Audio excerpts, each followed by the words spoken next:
On this show, we cover some sensitive topics. Though the obituaries may be outlandish, the people are real. Names have been changed or omitted in order to respect both the deceased and the survived by. While death is no laughing matter, some petty last words can provide some pretty entertaining comic relief. Welcome to Obituary.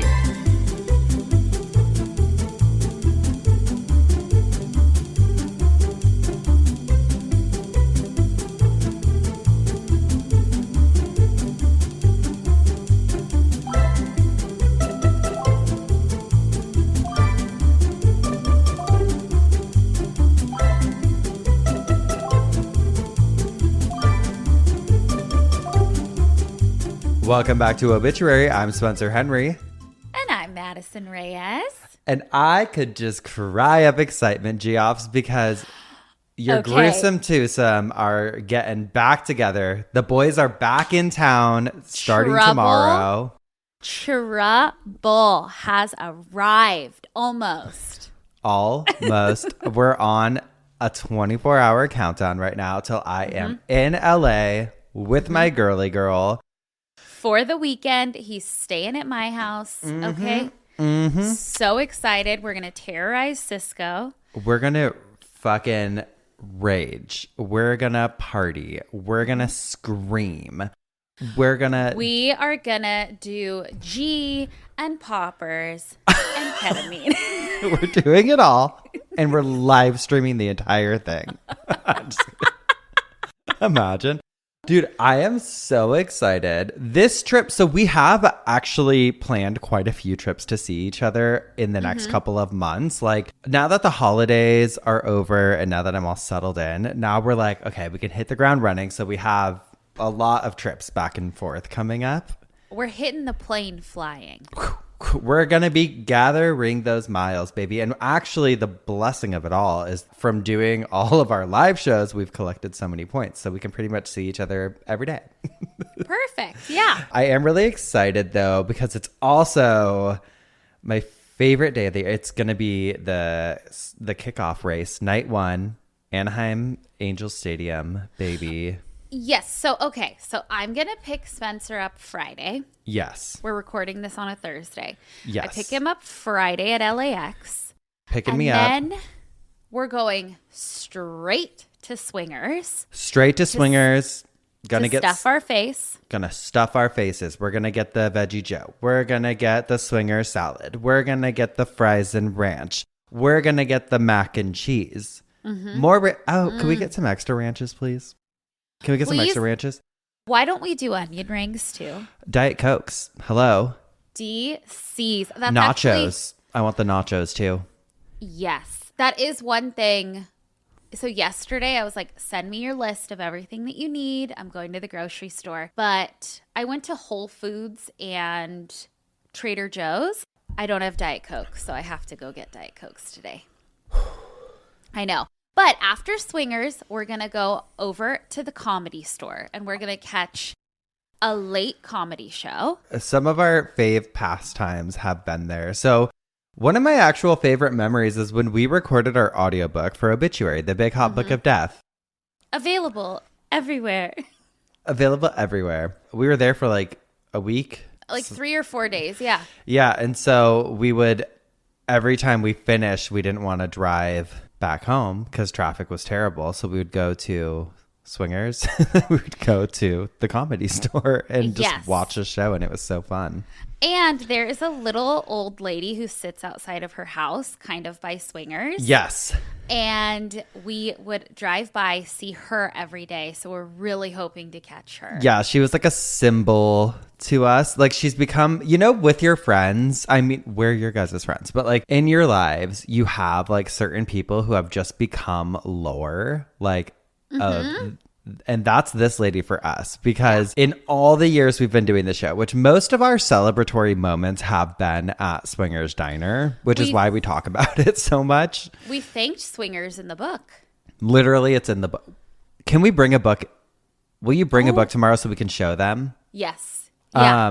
Because we've never shown them. But like any momentous thing that's happened, like big first for us that we've had throughout doing this have been celebrated at swingers. So it's just so special to us. And every time there's this lady who is always sitting outside of her house. And so Madison and I made up a song where we go, hey lady, get inside of your house. I promise we won't sing any more this episode. We just had to get that out. But she's part of our lore, and I'm just so excited because if we see her, it means 3 more years of good luck. Yeah, it does. Okay. Absolutely. But somebody had bad luck, Madison. What? And I don't know if you have heard about this story that happened in Florida just this week. No. Okay, listen to this. This is from Yahoo News. Florida woman flies out of sunroof in bizarre funeral procession accident. What? Yes, girl. Wait, first of all, how do you fly out of the sunroof? I understand a convertible. It says, quote, "This is the bizarre moment. 3 women were captured hanging out of the windows and sunroof of a car during a funeral procession in Florida on December 6th of 2025. The procession comes to a sudden stop. The car crashes, sending one woman flying out of the sunroof and onto the road." And there's a video of it. I'll send it to you and we'll put it in here as well. But I was like, you can't act up in a funeral procession. You just can't do it. And wait, okay. So they were not wearing seatbelts, I'm assuming. no, so there's like 2 girls that are like kind of hanging out of the car, and then there's another one out of the sunroof like, oh, that's fun. Yeah, but then girl, and she went. And they were part of the funeral procession, yep. Oh, that's embarrassing. Way to make it about you guys. Oh my God. So if you ever want to make it about yourself at someone else's funeral, jump out of the sunroof.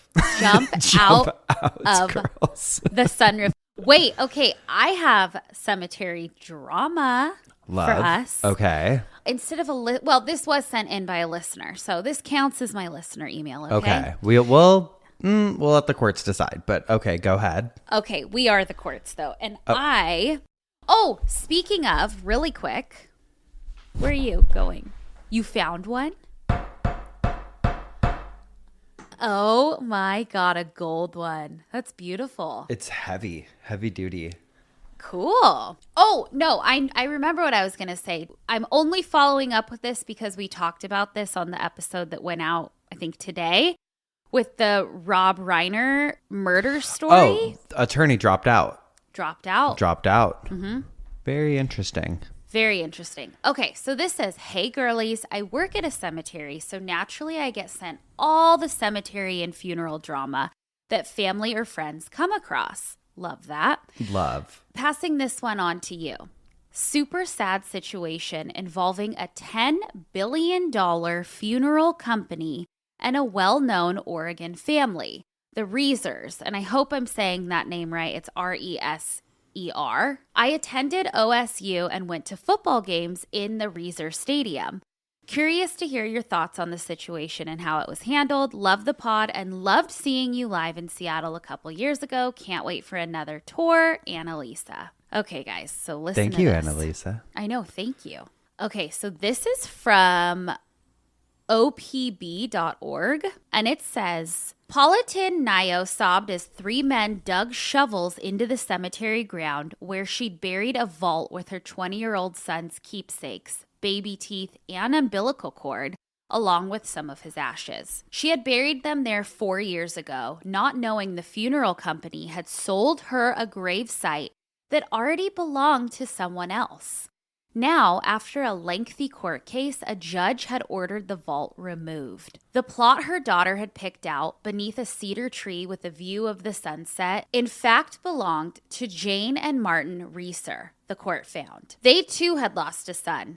Alec Reeser, 30, was already buried just 20 feet away. The Reesers planned to put a tribute bench for their son in the same place Tin Nayo had put one for her son, Tiber Harrison. So on Tuesday at the Skyline Memorial Gardens in Portland's West Hills, about 30 people gathered to observe the disinterment. Tin Nio placed sunflowers on her son's grave marker, read him a poem, and knelt down with both hands on the marker to tell her son she was sorry. Then she stepped aside between her husband and younger son. Family and friends encircled them as the grave marker etched with Harrison's name was uprooted. The basalt rock slab they'd fashioned into a tribute for the avid climber was strapped to a bulldozer and hauled away. The one little thing I wanted, Tin Nio said between sobs.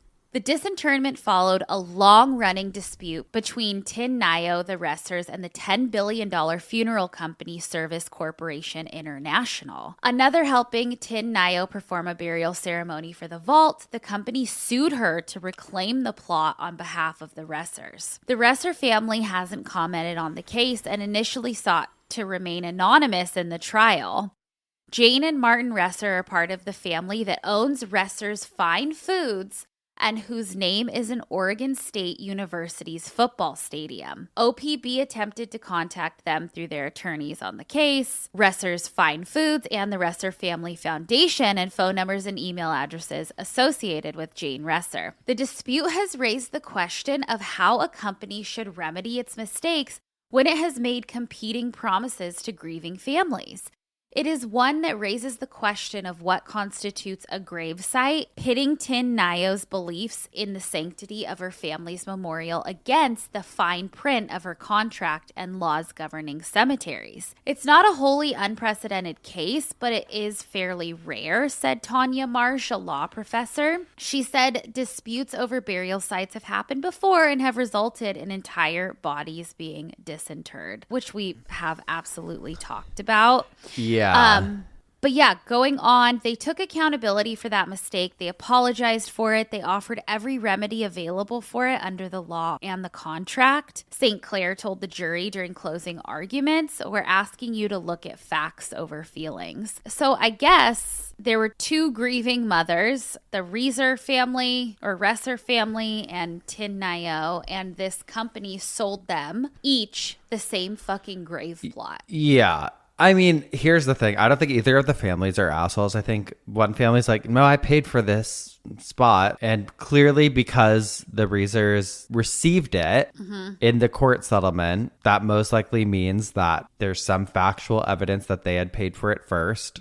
Or asked for it first. So it's theirs. I don't think it's about prestige or money or anything like that. I also don't think it's the other person's fault. I think it's purely the fault of the funeral home or the cemetery. So they're the only ones that should be held responsible. I do question though, I'm like, the person who they sued, Nio, it says they offered her every remedy. I know. And so I'm like, okay, did they offer her a similar-ish type plot in the cemetery or something? Because if so, then I do think, okay, at that point, I would be upset. I'd be furious, but I'd also be like, you need to give me the same, like an equal or greater value situation. Yeah. I don't know. I just think it's pretty horrible having to like reinter somebody, but well, wait for my coffin spinner today. Oh no. Okay. But it does sound like it was just the ashes. Not just, but you know what I mean. But that was also the other thing that came to my head is I'm like, you're not physically disturbing a body. It's like a capsule that has, I mean, I get it. It's a sensitive subject. Reading on, this says one of the substitute sites offered to both families was under the same cedar tree a few feet away on the opposite side of it. Both rejected it. Okay, then that feels like... Come on, man. Yeah, it feels like it's just something. Death is so personal. It feels like... I don't know. I mean, if it was me, it depends too. Like, what are the circumstances? Is the rest of the Reeser family right there? Because it's like, well, yeah, then I want my whole family together if that's how I purchased the plots. But yeah, I also think from doing this show, like it could come off offensive or not empathetic enough, like what I'm about to say. But I do feel like after doing this show, I'm like, it's move the body. Move the body. Well, I Move that body. Well, I also don't you feel like, I feel like I don't know if I've become desensitized to it all, but I also don't think, I'd say show me the money. I'd say show me the money. Show me the money. And I will take that opposite side. Show me the money. Show me the money and you can move the mummy. That's what I'd say. And we're going to get canceled. Girl, whatever. Do it. Do it. Our time will come. God, well, thank you for sending that in. My coffin spinner today actually is going to show a lot of fucked up things too. I think at the end of the day, it's the cemetery that is the asshole. Mm-hmm. Agreed. And speaking of, I have an asshole for us. I have to read you this. It says, "Am I the asshole? My girlfriend's son is obsessed with the death penalty. Am I the asshole for reconsidering my plans to propose to her?" Okay. This is a wild one. Also a lengthy one, so it is going to be just this singular one this week. Okay. It's a one and done. "I've made plans to propose to my girlfriend of over 2 years this spring. There's just one thing that's really concerning me. Her 15-year-old son's obsession with the death penalty. Overall, he's a good but quiet kid that I honestly think needs better outlets. He spends a lot of time on his phone. I've tried to expose him to hobbies and social activities, but none have really caught on. We often spend quality time together, but I'll admit that our relationship isn't exactly father-son yet either. Despite how I feel, my girlfriend insists that he's more open with me than any other person in their lives. I first noticed his interest in the executions when we first started dating."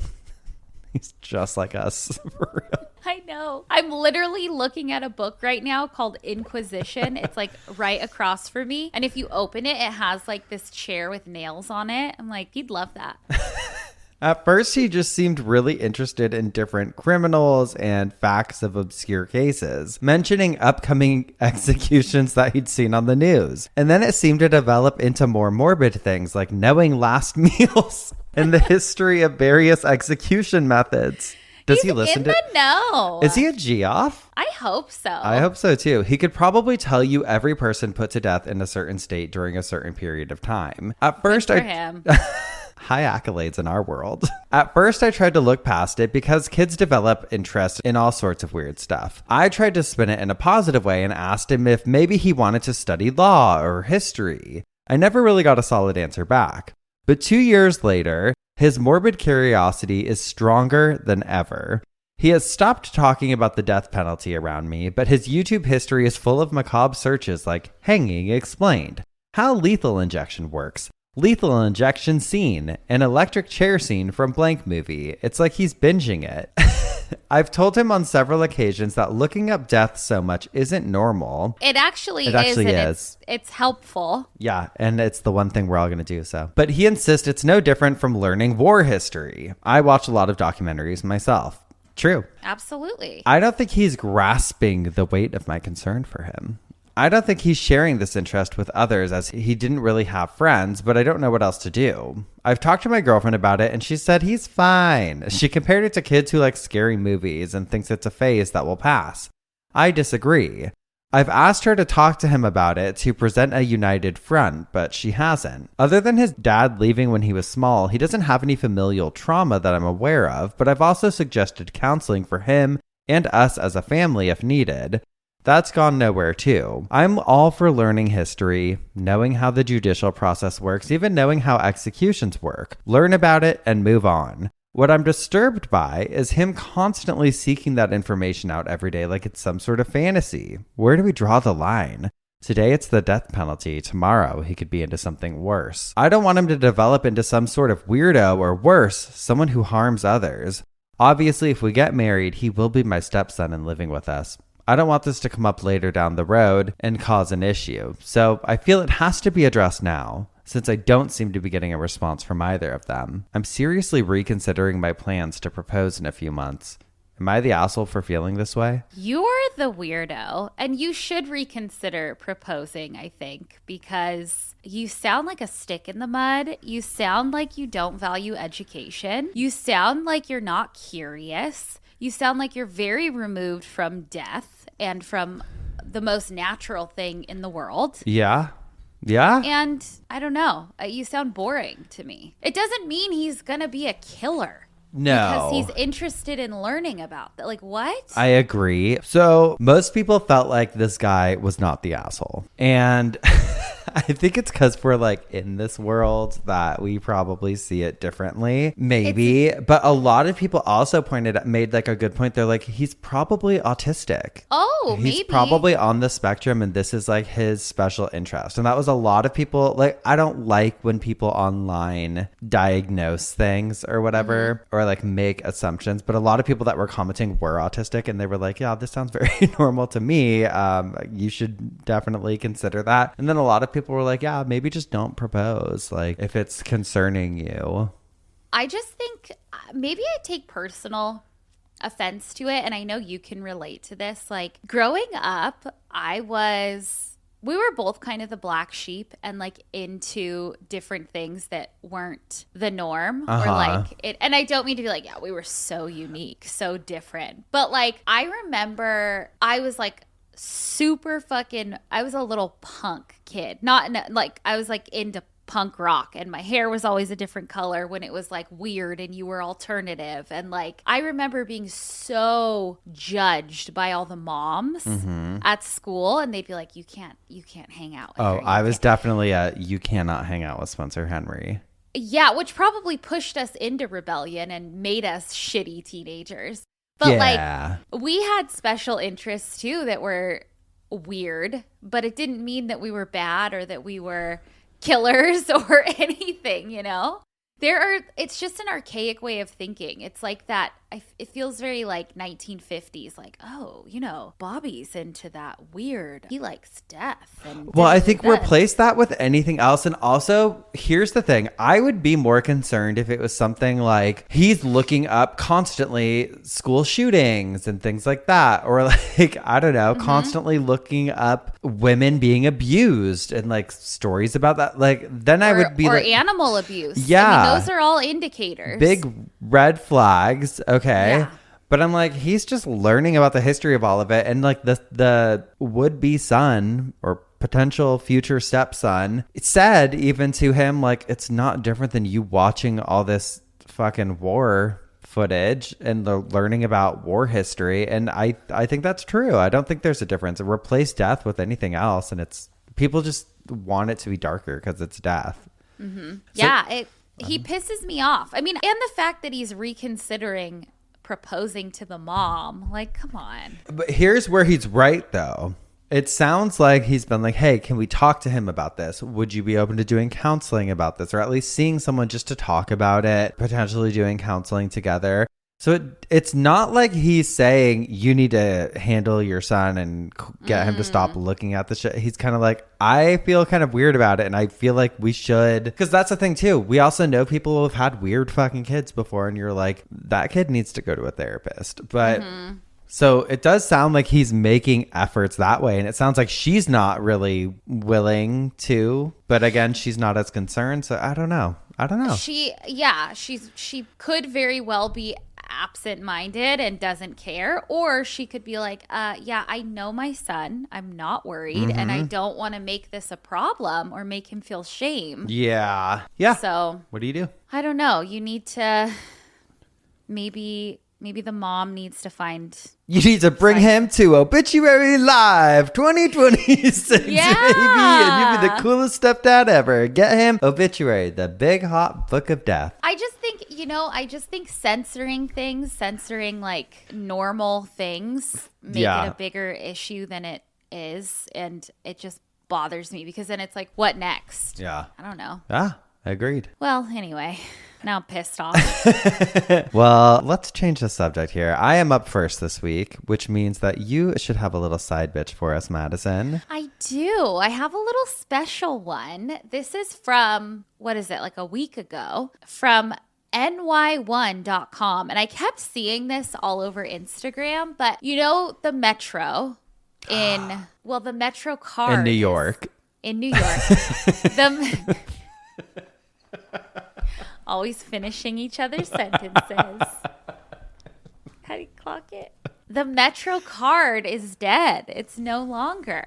She's And gone. they held a big funeral for it at the Metro stations. And so Have you been on like the subway before? I have. Have we together? No, I don't think so. Oh, We but did. You know, We went to my friend Haley's apartment. I think we took the subway there. I was probably intoxicated and don't really remember. But my niece lives in Chicago now. And she sent me this cute video because she has to take the subway everywhere. And during Christmas, Is the when subway in Chicago? No, it's the Metro. The Metro. I think. The Metro. She takes the Yeah. Metro. What's the difference? The subway's underground. And Metro is not. But when I think, because I'm a Californian, when I think of the Metro, I think of buses. Anyway, it was above ground. It was like a train. But they have a subway system in Chicago. Yeah. Subways can go up and down. None of my business. None of my business. Either way, it's like 14 below zero there, like so fucking cold during the winter. Crazy. And she sent me this video. She's like, here he comes. Here he comes. And it's a video of the subway whooshing past her. And then in the middle, they put a real life Santa out in the open on the back of the subway. On the and caboose. And it's all lit up. And he's just waving, probably going 100 miles an hour, freezing his balls off. Fun. I know. It was so cute. I love that. I know. Very cute. But okay, so the Metro, this is from ny1.com. It says, the end of the line for the Metro card after more than 30 years of swipes across the city's transit system. Quote, the Metro card was there when we was broke, when we were late, when we squeezed into the train with one swipe left and that hope in our hearts, said Dupree God, who helped organize a funeral for the famed Metro card in Washington Square Park on Tuesday. New Yorkers said farewell to the dearly departed payment method, while organizers read from a so-called obituary and held up an urn filled with Metro card ashes. Sales will officially end on New Year's Eve as customers permanently switch to the MTA's tap-and-go payment system. Late nights on the train, trying to get from one side of the city to the other. Who do we call? We call the Metro card. And now we'll be reminded of his absence every time we go on the train, said Casey Rand, who attended the Metro card funeral. When asked what she thought of OMNY, Ron said, no comment. For decades, swiping a Metro card with ease has been the unofficial test of a true New Yorker. Now, most customers use tap to pay. You're goated. One swipe? Yeah, you deserve an award. The one swiper, Brooklyn resident Max Cannon said. For one artist, the iconic blue and yellow card was more than just a wallet mainstay. It was an inspiration. Matthew Lloyd has been drawing different scenes within the MTA MetroCard background for years. He showed his work on Long Island City on Tuesday to commemorate the card's retirement. The classic yellow MetroCard, which was once blue, is like a New York City staple. It's recognizable across all 5 boroughs, the tri-state area even. And I think it's just such a big symbol in New York, said Lloyd. The Metro card was first introduced in 1994 and featured a magnetic stripe card with a stored value. Lifelong New Yorkers say they'll remember the Metro card fondly as an all-access pass to the greatest city in the world. I would see my student pass from kindergarten all the way to grade 12. It was always there for me. From the train to the bus, it was my gateway to experiencing the beauty that was New York City. MetroCard will still be accepted into 2026, and the final acceptance date will be announced at a later time. Aw, rest in peace, Metro card.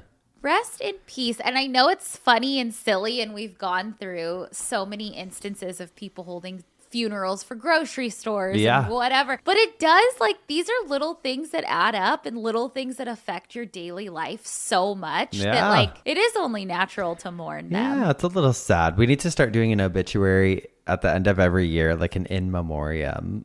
They do at the Oscars and stuff, and post all the things that are gone. We should. We missed it this year. I know. Next year.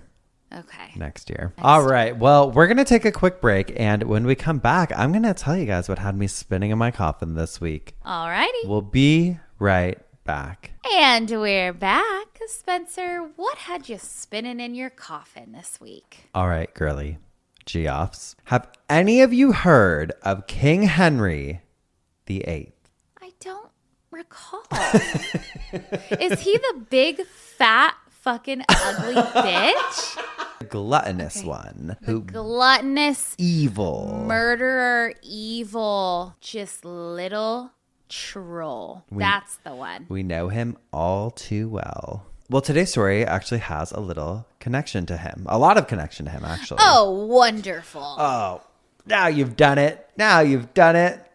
Why am I mad this episode? I started out so excited. Now I'm mad. Episode where Madison's pissed off. She's had enough. So Madison, back in episode 21, you actually talked about King Henry VIII. And in that episode, you mentioned a man named Thomas Cromwell. Okay, sounds familiar. You'll remember as we get into it, but Thomas was basically King Henry's chief minister. Okay, he was like his assistant, kind of. Yeah, for all intents and purposes, his right-hand man. Okay. And today, I'm actually talking about a descendant of Thomas, his great-great-grandnephew, Oliver Cromwell. Okay. And you might think, okay, that's, a ways away. A lot of time has gone by. But this story, I mean, it's full of nepotism. And especially back then, having a last name that ran around in the same circle as the royals meant a lot. You know what my favorite thing is, actually?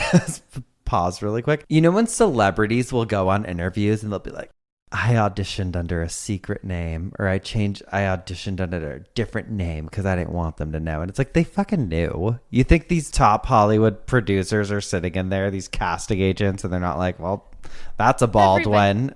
like what? Angelina Jolie walks in and she's like, I'm Mary Studer, Barry. Yeah.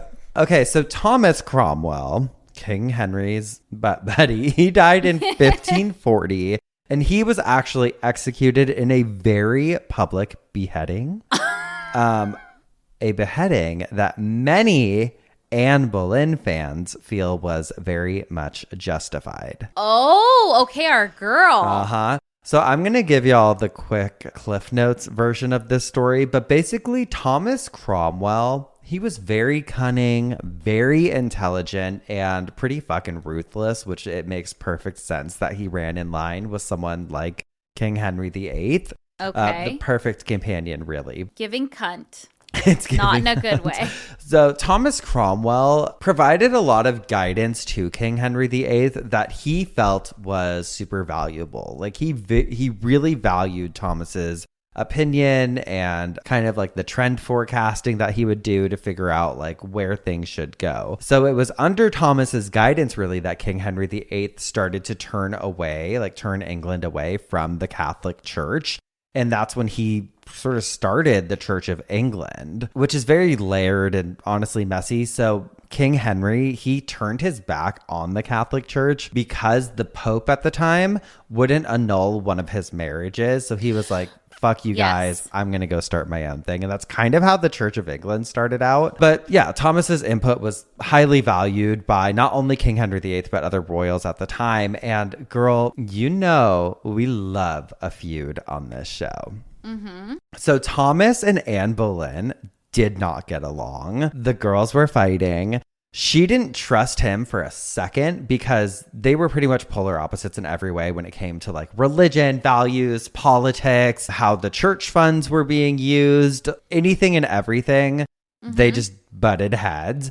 And Anne, at some point, she comes to believe that Thomas is after her. She's like, he's fucking coming for me. He's trying to get me out of the picture. She's probably right.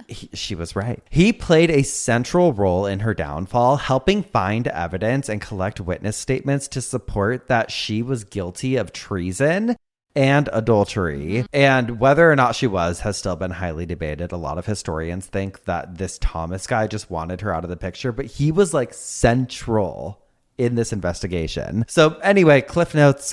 She gets beheaded in 1536.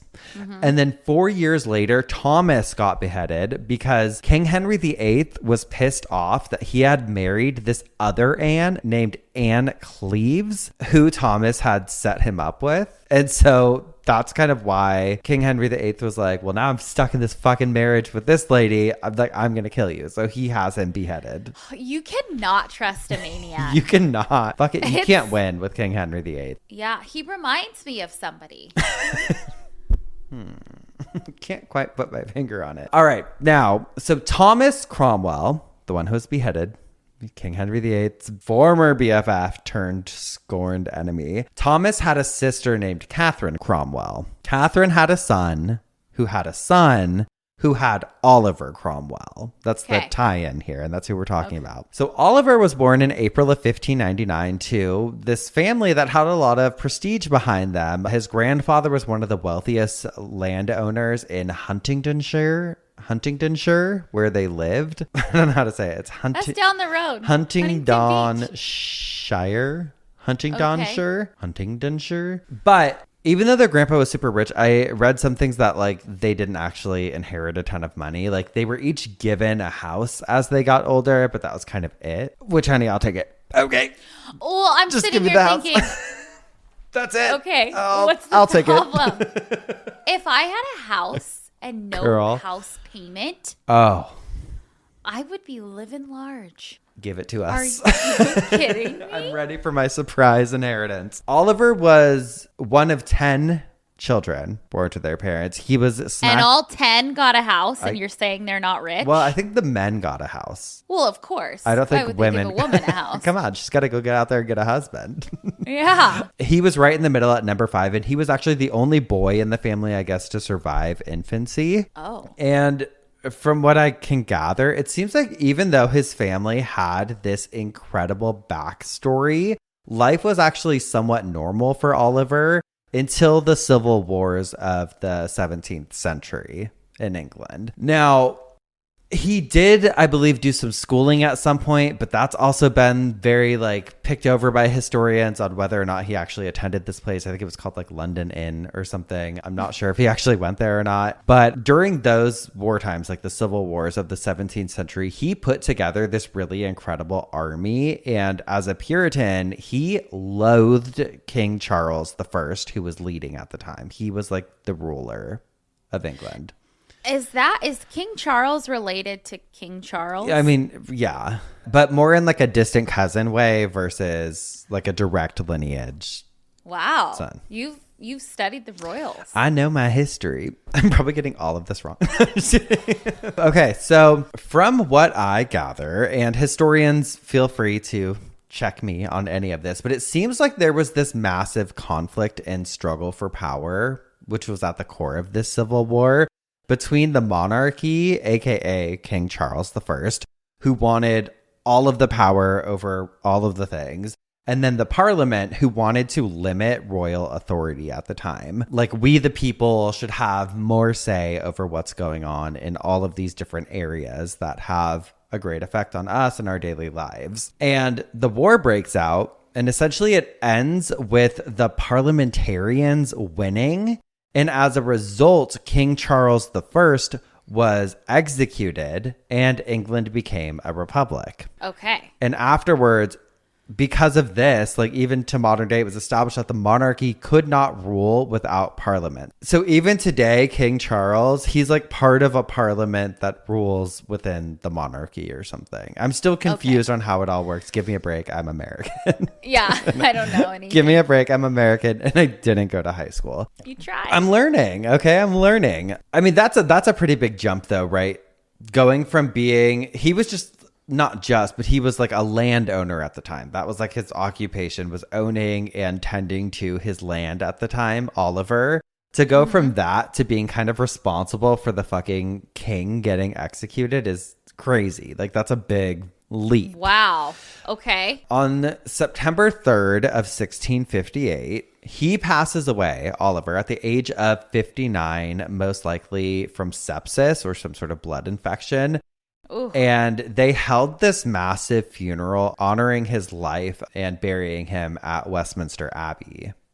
Oh, okay. That's some place I'd like to go is Westminster Abbey to see all the burials. Uh-huh. His son, Richard Cromwell, took over his father's role as Lord Protector. That's what Oliver was referred to. That was his title, but he resigned from it the following year, I think because the old regime was starting to take over again. Because 2 years later, who returns to take the throne but King Charles II, the son of King Charles I. Okay.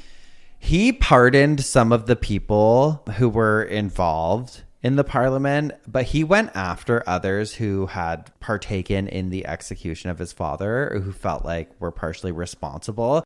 And the main enemy, obviously, Oliver, was already dead at this point. So what does he do? He requests that Oliver Cromwell's body be exhumed from Westminster Abbey. He wanted him out of there because when Oliver was buried there, it was like he was a national hero. And so obviously Charles II is like, fuck you, buddy. Like, that's so offensive. You killed my dad, basically. Yeah. And so Oliver's body is removed from the burial site and they drag him through the streets of London. And it's all purely symbolic at that point, right? Because he's already been long gone. He's been dead for like 2 years. Afterward, his corpse was taken to Tyburn, the kind of main execution area at the time. So if that sounds familiar, it's probably why. And his body was hanged from these chains. And basically, his corpse was treated as if he was this traitor to the country. And this was fully an act of public humiliation. Because what other point do you have to prove at this point? Like, he's no hero. Let's treat him like the criminal he was. That was their thought process. Okay. Next, some good old posthumous execution. Oh, God. They behead his corpse and his body is thrown into a pit. And then they take his dismembered head and they mount it on this spike where it was displayed above Westminster Hall for the next 2 decades. And what? It lasted? Oh, that was just the start of their journey, girl. Yeah, the head was up there. So picture you're going like to run your little errands for the day and you're just like, there's the fucking head.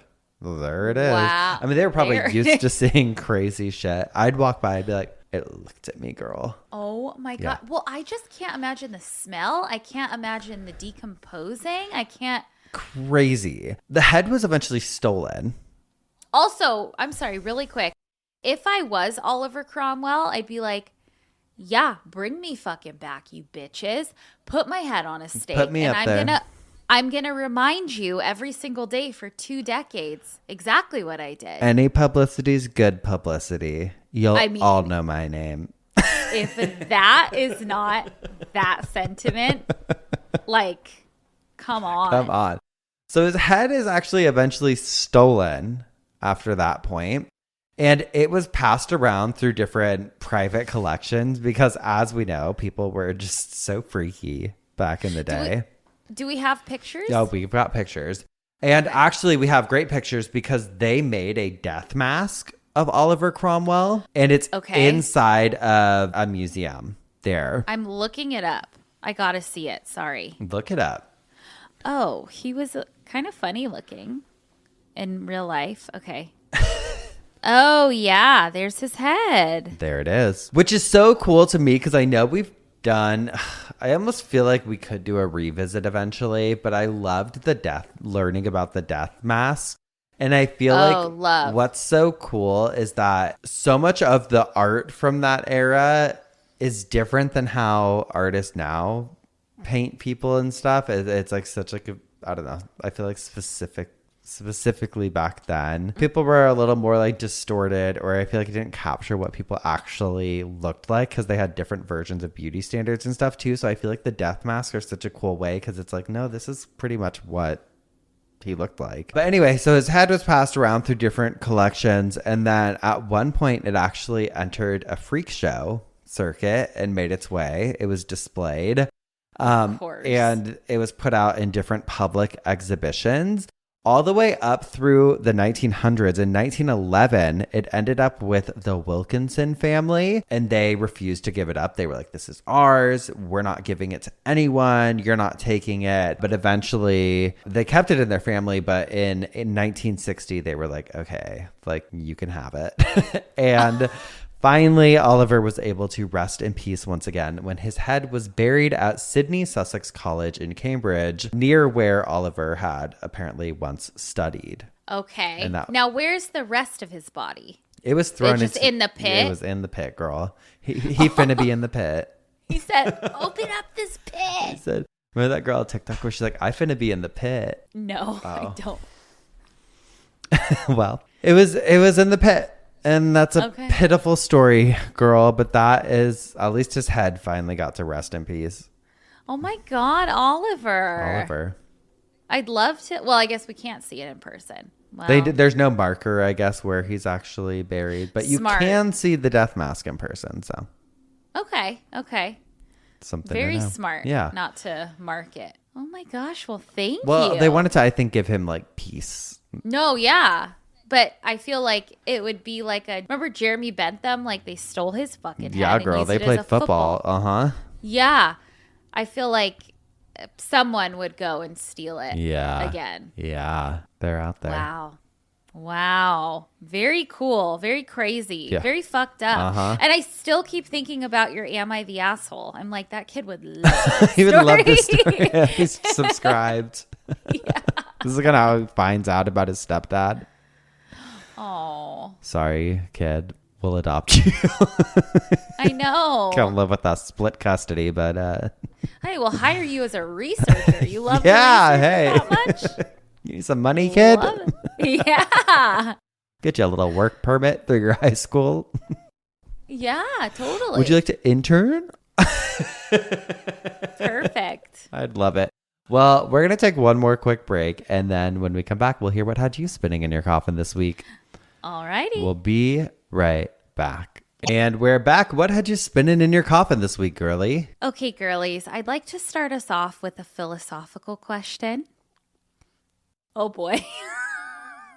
If a headstone falls in a cemetery and no one is around to hear it, does it make a sound?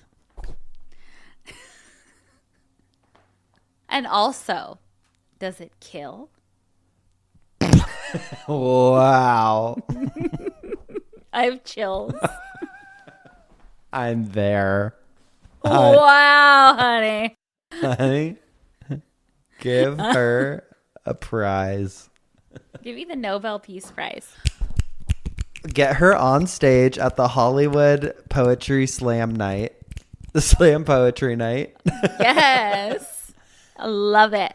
Well, guess what, guys? It fucking does. It kills. And I'm going to get into some real grave danger this week. Okay? Killer tombstones, killer headstones, killer grave monuments. Hey, I've been told I give some killer head. Oh, keep it to yourself. No. I need money. Well, whatever you want to call them, they have toppled over and killed many people. Tombstones. We're talking headstones. Oh, headstones. Tombstones, headstones. Gravestones.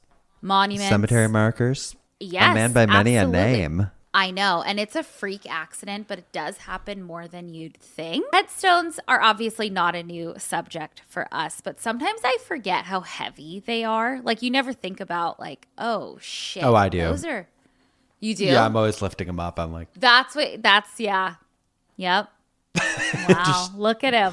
Throwing them, walking through the cemetery. Whoa, that shirt makes your arms look big. Yeah, like that's not air in there. That's like cool. Looks good. Your shoulders look good. I've been working out. Okay. Well, some are anywhere between 300 pounds to thousands of pounds. Oh, shit. Tons. Yeah. It's really crazy when you think about it. And admittedly, I think, and I know you think this too, the coolest ones are the oldest ones, usually. And probably the heaviest and most uninspected and most dangerous. Yeah. After you hear all these stories, you'll understand why. Because there is a reason. And that reason is typically weather can affect these tombstones. Soil erosion A lot of time weather, like when it's cold, it can make the ground softer and the soil starts to erode the materials of the headstone. When it's cold, rust. it gets softer.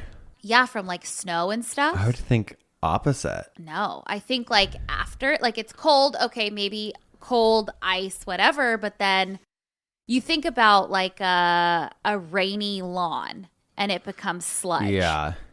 You know what I mean? All of these things can add to instability and unstable foundations. And that's really the problem. A lot of these, and we'll get into a couple stories, a lot of the big tombstones are anchored into the ground, or their pedestals are anchored into the ground with like steel rods. And a lot of time, over time, those erode. We don't see their feet. We don't see their legs or their feet. No.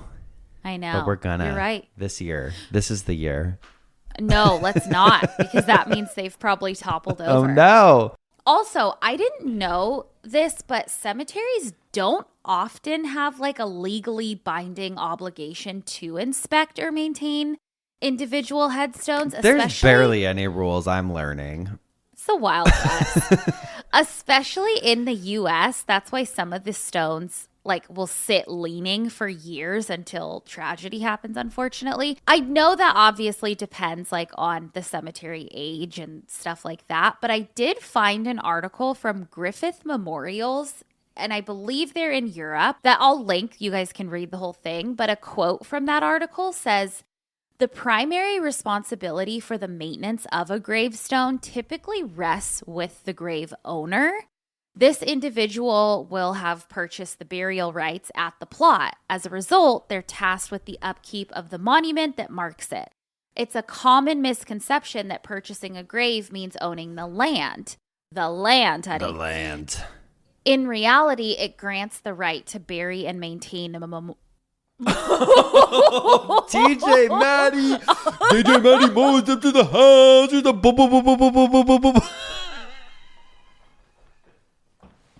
How did my body do that?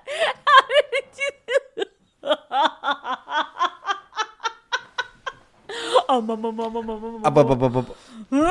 No, that happens to me all the time when I'm doing cult leader. I think it's when you're just talking so much. It just sometimes just happens. My brain is on fire today. This is it. Firing off on all cylinders. It is. This is what you get. It was like when that lady was struck by lightning and they were doing the report. Remember? And they showed the clip of her in the hospital. And they're like, they showed the clip of her in the hospital. And they're like, she was struck by lightning. And she's like, ah. the news anchor He can't handle it. He's like, that's like, not well, the clip. He's like, well, obviously, she doesn't sound like that. She's like,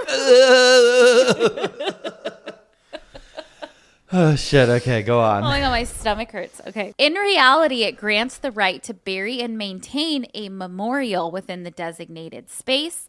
The grave owner's duties include ensuring the gravestone is secure, well-maintained, and does not become a hazard within the cemetery. It goes on to say local councils and church authorities maintain their own sets of regulations governing the maintenance and modification of gravestones. These rules often require that any significant maintenance, repairs, or alterations receive prior approval. So basically, the gist of it is it's all kind of hazy and murky, depends on where you are, depends on the cemetery, all of it. So like with many things we're learning here. But yeah, I have some stories, and they're tragic, about these freak accidents happening to people. And it's very sad. Let's hear it. So first, we're going to start off in Texas in 2013. We have Guadalupe. Recent. I'm picturing like Victorian, but this is recent. No, these are all recent. I have one from like 1902 that I'll tell you about because it did happen back then. I have in my notes to mention, like, it's pretty crazy how recent all of these happen. So this is 2013. We have Guadalupe Mendoza. He was a 64-year-old cemetery worker at Hillcrest Cemetery in Edinburgh, Texas. There's not a ton about him, but I did read that he worked for the cemetery since 2003 and then was promoted to cemetery supervisor. And by all accounts, he was a lovely man and seemed to really care about his job. Well, one morning around 9 a.m., he goes out to a grave that had a 5-foot headstone. This headstone weighed 1 ton, which is 2,000 pounds.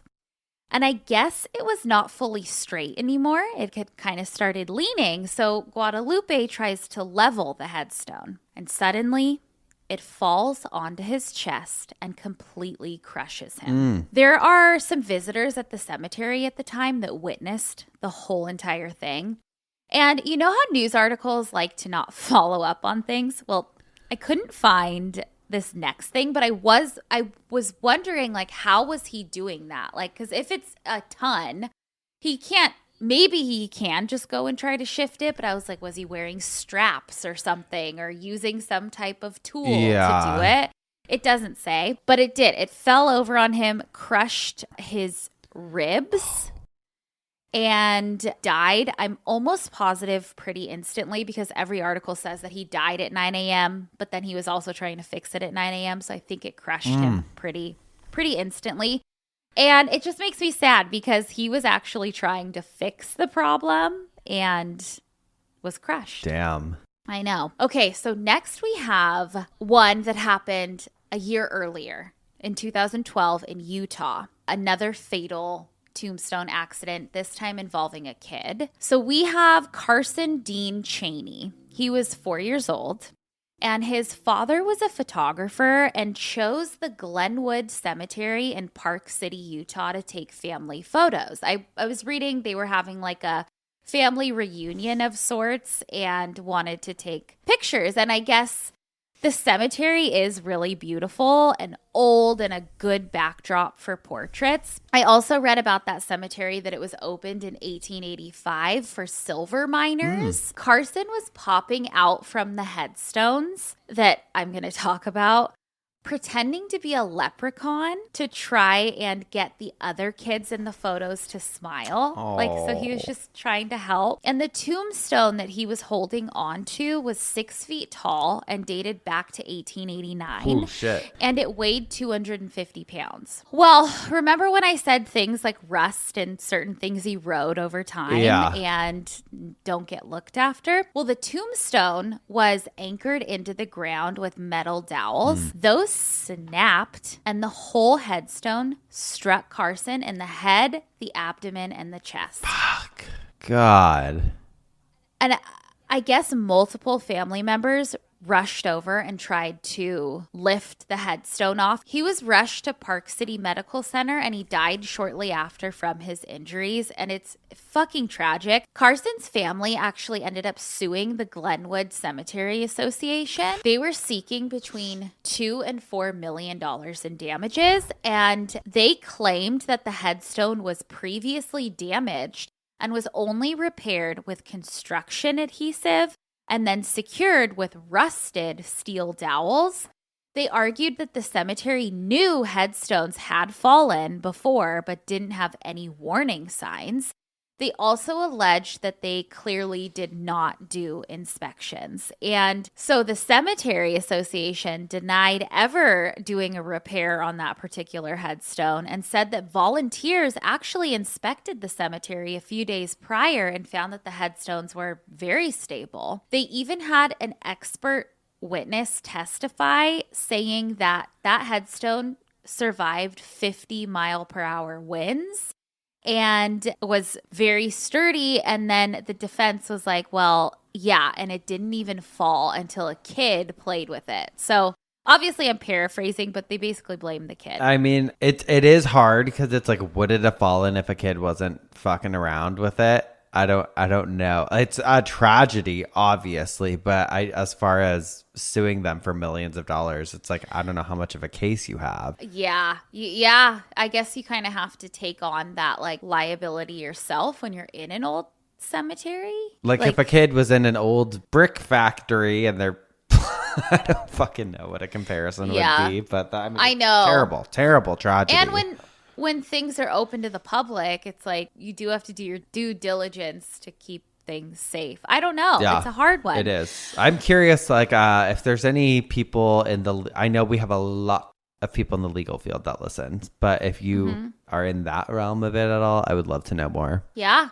Yeah, absolutely. The trial was about 3 days, I believe, and the jury deliberated for a few hours and ended up ruling in the favor of the cemetery. The cemetery, I guess, did shut down after the death of Carson, but opened up over a month later and had signs all over, like warning signs, like please do not touch headstones. Yeah. Carson's family started doing something incredibly sweet, though, to honor him. There's a quote from his mom via KUTV.com, and she talks about the experience. She says, quote, "It was beyond traumatic, a super dark time in my life," Carson's mother, Hillary Cheney, said.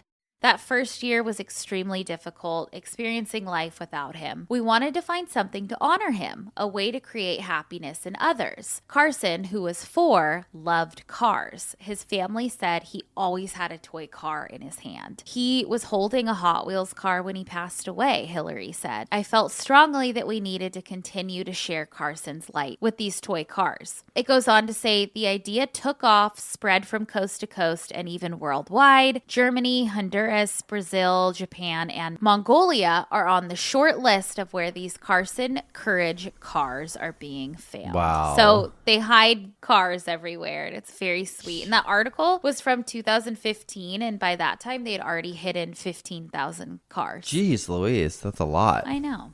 Very, very sweet way to honor your kid. Yeah. Okay, speaking of 2015... this next one happened in 2015 in Throop, Pennsylvania. Okay. Never heard of it. At St. Joseph's Cemetery. So there's a man named Stephen Wojtak, and he is 74 years old. He and his wife Lucy frequently visited the cemetery to decorate their family's gravestones. I believe it was his mother-in-law, I think Lucy's mom's grave. And this particular time that they were there was Easter week. So the family grave had a huge headstone weighing almost 600 pounds. So Stephen and Lucy are there decorating it. She is behind putting up like a cross on it, and Stephen is kneeling in front of the headstone decorating it. I guess they would also like plant flowers, and they were kind of known by the cemetery staff for always decorating. Well, suddenly the headstone falls forward, crushes Stephen's legs and stomach, although in some articles it says it hit him in the head, but some say it crushed his legs. Either way, Lucy obviously couldn't lift the headstone by herself, so she ran toward a cemetery worker yelling for help. Stephen ended up dying at the cemetery.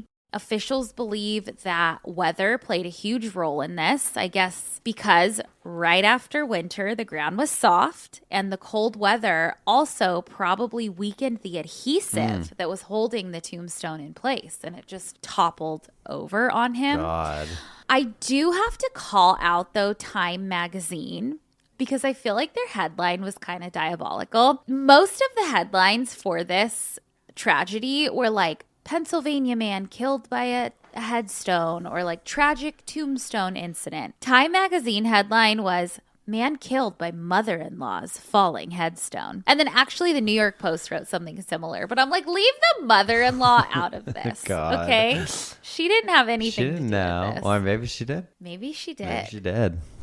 Who knows? I am going to end with one more recent one, but I did want to read just a quick one from 1902 from Journal and Courier. This says, girl crushed by tombstone, Sullivan, Indiana, October 21st, during the burial of Enoch Thompson, Nin Fairbrooks Township. A tombstone accidentally fell from its foundation, striking the 4-year-old daughter of Willis Pittman, crushing her skull. She will die. Oh my God. Crazy. 1902. So premature. it happened. Okay, but lastly, and I hate that most of the time it is children being crushed, but we have this story. This tragedy takes place in 2012 in North Carolina. We have Peyton Townsend, who was a 4-year-old girl. She was at Mount Perrin Baptist Church Cemetery for the Wednesday night Bible study. And she was with her mom and a group of other kids just playing around the graveyard before things started, which I have to say, we have said this a lot on the show, that we love that people aren't afraid of cemeteries and that we love when cemeteries used to be parks and when people went on dates in them and ate in them and like weren't afraid of them, right? Yes. But after doing this episode, I'm like rethinking how dangerous they are pretty dangerous. They actually are. Yeah.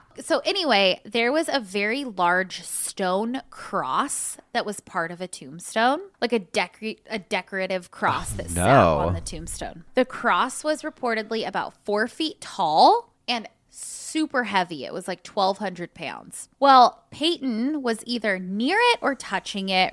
Reports kind of vary, but either way, the stone cross fell on her and hit her with full force, killing her.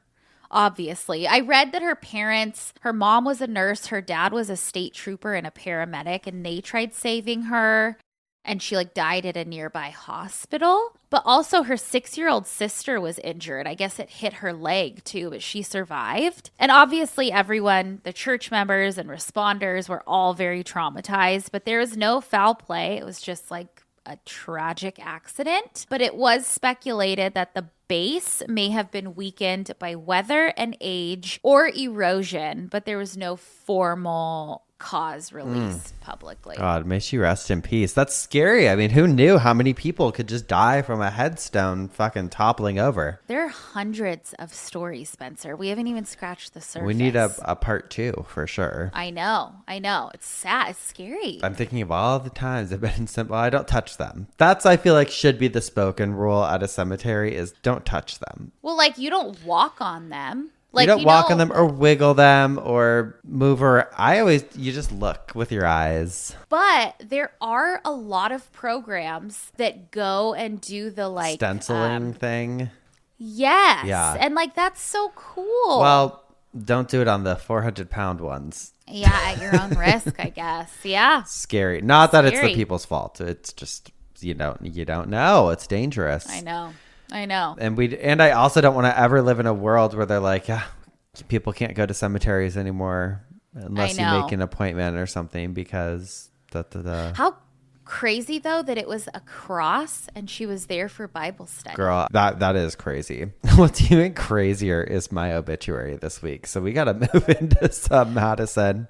Okay, let's do it. Gigantic pastor falls dead in his pulpit. Okay, like a tombstone. This is from Cumberland, Maryland, July 20th, 1906. And it literally says, gigantic pastor falls dead in his pulpit. Cumberland, Maryland, July 20th. The Reverend Thomas N. Alderton, aged 50, of Great Capon, West Virginia, dropped dead from apoplexy while preaching in the pulpit at Greenwell Baptist Church at Rees Mills, West Virginia. He stood nearly 7 feet and weighed more than 300 pounds. He is survived by his wife and 2 children. He had 7 feet? 7 feet. Holy cow. He is survived by his wife and 2 children. He had been a preacher for 25 years. Wow. Gigantic. Loved the headline. Gigantic pastor falls dead in his pulpit. Oh, man. Who you got? Okay, so I have an obituary from timesalive.co.za, and it is for a very well-respected tombstone maker. And it says, tombstone entrepreneur Lebahang Kitsane has died from renal failure. Kitsane became well known for his unique take on designing and manufacturing tombstones. Lebahang was not just an entrepreneur, but a leader in the funeral industry. His great work will be greatly missed, read family's statement. The family pleaded with the public to allow them privacy and an opportunity to grieve. Batang Memorial Tombstones, according to its website, has over the years attracted a vast and loyal clientele across Southern Africa. It has designed and manufactured tombstones for families, prominent citizens, and celebrities, including Nelson Mandela. It goes on to list a whole bunch of famous people that he has done tombstones for. He seemed like such a great guy this obituary goes on to talk about him and how he really, really wanted to be like the Steve Jobs of tombstones. And he kind of was in South Africa. Okay, but there was so much drama at his funeral, and it's all on video. Okay? Why? And I have to send this to you. The video like starts off showing his funeral service. All these people are talking about what an incredible entrepreneur he was, what he did for the funeral industry, all of that. And then his sister gets up. Lebohang was in pain. It turns out his wife had brought a man into the house. Please, don't you dare. That's it. That's it. Cannot. She brought a man into my brother's house. She brought a man into my brother's house. Love it. Is that crazy? I love it. I would be that sister though. I would be like, if my brother had a wife who was cheating. Oh, I would. She brought him in the house. I'm telling. I would tell. Yeah. 100%. And I think that might have been the wife that threw the water bottle and then lock her up. Rushed her. She's a dumbass criminal. Her on stage. If you ask me. She's a dumbass criminal. Yeah, absolutely. Speaking of, it is just that time. We have spun in our coffins. We have bitched our obituaries. It means it's time for some dumb Ass criminals. And mine was sent in by a Geoff who wrote, "Hey girlies, hope you're both doing okay.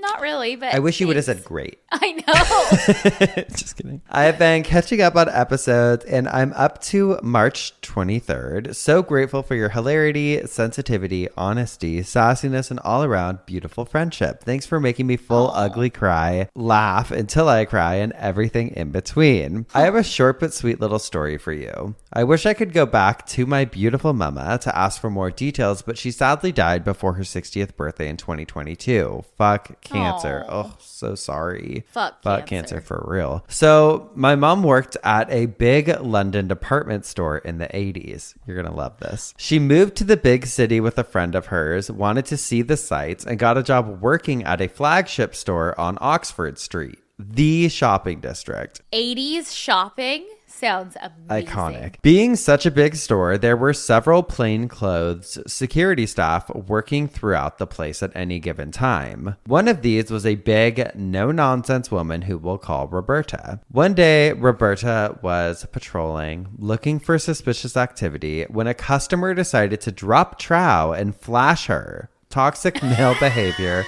clearly expecting her to be horrified. But Roberta, oh no, honey. The unflappable legend that she was, grabbed the feeble flasher by his meager member and marched him through the store, trousers around his ankles, to the manager's office, where he was asked to redress and promptly removed from the building. Oh, Roberta, you're a bad bitch. A legend. My mom was super annoyed that she didn't get to see this spectacle, not working that day, but the incident of Queen Roberta and the feckless flasher went down in infamy. You'd get sued to hell now, but hey, it was the 80s. Love you both.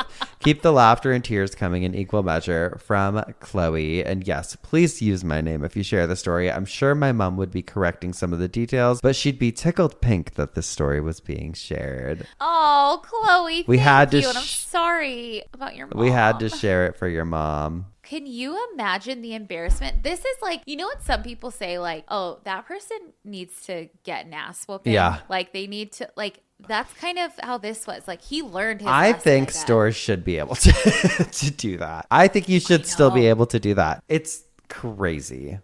Yeah, absolutely. Crazy out there. You think you can just pull your pants down? And but I also, like, you shouldn't have to. That's the catch. I don't think you should have to, like, stop if someone's doing something crazy for your own. But if you're in there and you're like, nope, I'm handling shit, you should be allowed to handle it. Absolutely. And not have to risk getting in trouble. Losing your job. Yeah. Mm-hmm. Yeah. Okay. Well, I have a dumbass criminal that I found on this website. It's like a blog called weirduniverse.net. And they had so many great newspaper clippings that I was going through. This one is like a fucking cartoon. Okay. Spencer, it's from the Syracuse Herald Journal, May 9th, 1952. And it says, clumsy burglar foils himself. A clumsy burglar was thwarted in his attempt to rob a loan company. The burglar smashed a plate glass window, then stepped through the opening. His feet came down into a large pan of oil under the window. He slipped and plopped into the oil.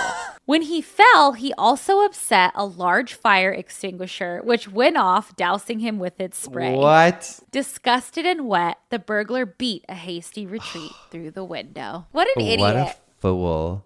Such a cartoon. A fucking fire extinguisher going A off. dumbass criminal, if I've ever heard one. That'd be It's like being tarred and feathered. He was oiled and extinguished. some Home Alone goofy type shit. That's a goofy ass criminal. Well,